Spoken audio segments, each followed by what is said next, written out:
Welcome back to the Ancestral Findings podcasts.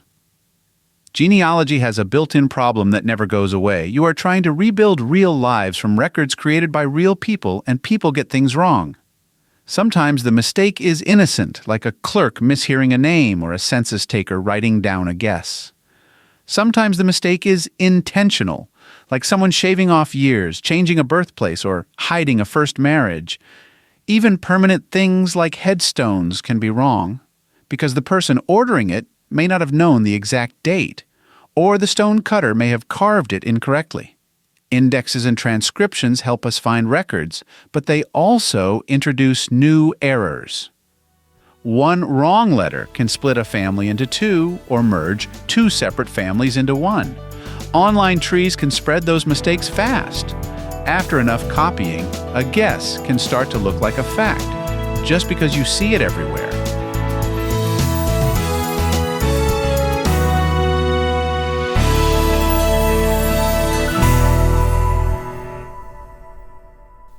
So how do you know when your research is accurate, or at least accurate enough that you would feel comfortable publishing it and building on it? You will never get perfect certainty in every case. Genealogy deals with missing records, confusing handwriting, reused names, shifting county lines, and stories that have been polished over time. Still, you can get to strong confidence by using a few basic checks that experienced researchers use again and again. These checks help you spot weak links early before they become bigger problems. A single record can be wrong. It can also be talking about a different person with the same name. The fastest way to build confidence is to find the same key details repeated in records that were created for different reasons, by different people, at different times.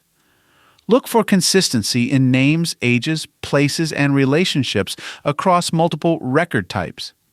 A birth date might appear in a church register, a military record, and a death certificate. A parent name might show up in a marriage record, a probate file, and a newspaper notice. A maiden name might appear in a child's birth record, a marriage record, and an obituary.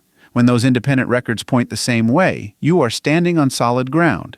It helps to weigh records by how close they are to the event.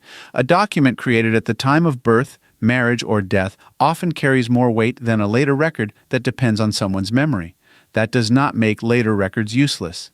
It means you treat them as supporting evidence and keep an eye out for patterns. When the same detail keeps showing up and you can see that the records are not simply copying each other, your confidence should increase. When you do find a disagreement, treat it as a clue. Ask who gave the information, how likely they were to know it, and whether two people might be getting mixed together. The goal is not to force everything to match. The goal is to understand why it does or does not match. One of the easiest ways to spot a wrong connection is to build a timeline. This sounds basic, which is why it works. Start with what you know, then place every record you find into a single life story in order. Include dates, places, and the type of record. Add censuses, tax lists, land records, church entries, military service, marriages, births of children, probate records, and burial details. As you build it, look for a life that makes sense. People can move, but travel takes time. Ages can vary, but they usually do not swing wildly. Families can have gaps between children, but some patterns are not realistic. When a timeline shows a man in two states at the same time, or a woman having children at ages that do not fit biology, the timeline is telling you something. Most often it is telling you that you have two different people blended into one, or you attached a record to the wrong person. A timeline also helps you see what should exist but does not. If a man owned land and then disappears from tax lists, there may be a death, a move, or a sale that you have not found yet. If a family is present in one census and missing in the next, you may need to search for them under a spelling change, in a nearby county, or in a record group you've not used yet. When your timeline fits without constant excuses, it is a strong sign that you are tracking the correct person. Finding another tree that matches yours can feel reassuring, and sometimes it is. Other times, it is the warning sign because people copy the same mistake. The difference is simple. Are you matching on evidence or are you matching on names only? When you find a tree that aligns with yours, look for sources. If the person has citations, follow them. Open the records and read them yourself. Make sure the document supports the claim being made. Indexes are helpful, but images matter because indexes can drop details and transcriptions can miss names, notes, or relationships written in the margins. If you can trace another person's conclusion back to real records and arrive at the same conclusion with your own eyes, that adds weight to your work. It also protects you from blind trust. You're not accepting their statement, you are confirming it. When you and another researcher disagree, do not assume either of you is careless. It may be a genuine puzzle. Compare records, build timelines, and look for the specific point where the paths separate. Often the answer is a record that one person did not know about, or a second person with the same name in the same county. Sometimes you will not find the record you want. Maybe it never existed. Maybe it was lost. Maybe it is sitting in an unindexed book at a courthouse or in a church register that is not online. This is when researchers make a careful leap using indirect evidence. Indirect evidence is when a record does not state the relationship plainly, but the details make the relationship likely. For example, a probate file may list heirs without calling them children. A land record may show a transfer that fits a parent-child pattern. A court record may appoint a guardian for minors, pointing to a deceased father. A tax list may place two men next to each other for years, with one appearing right as the other disappears. A cluster of witnesses on marriages may repeat the same surnames, connecting families over time. Naming patterns can help when they match known relatives in the right place and the right time, though naming patterns should never be your only support. The key is not to hang your conclusion on one clue. The key is to build a group of clues that all point the same direction. When you have several independent pieces that fit together, you may not have perfect certainty, but you have a strong case. Also, keep a running list of what would settle the question. If the missing piece is a specific baptism entry, a deed, or a probate record, write that down. It keeps your mind focused.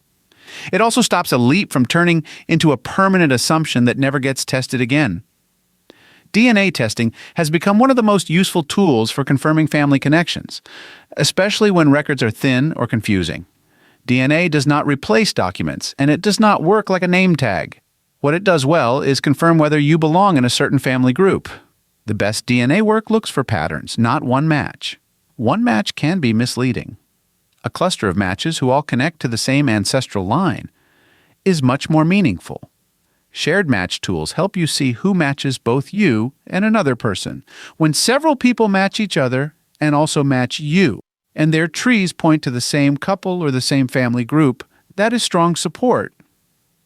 DNA can also expose problems. Sometimes it shows that a paper trail is wrong, or that a relationship is not biological. That can be surprising, but it is still valuable information. It tells you to recheck the evidence, separate people with similar names, and look for events like adoptions, name changes, or other family situations that were not recorded clearly. When DNA and records support the same conclusion, you can be more confident than you could have been with records alone. In genealogy, accuracy is not about being perfect. It is about building conclusions that are supported, reasonable, and resistant to easy collapse.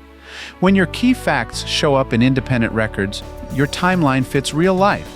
Outside work can be verified through documents, multiple clues support your tough calls, and DNA aligns when available. You have moved past guessing. That is when you can build forward with confidence. You are building a family history that can hold up when someone else checks your work years from now.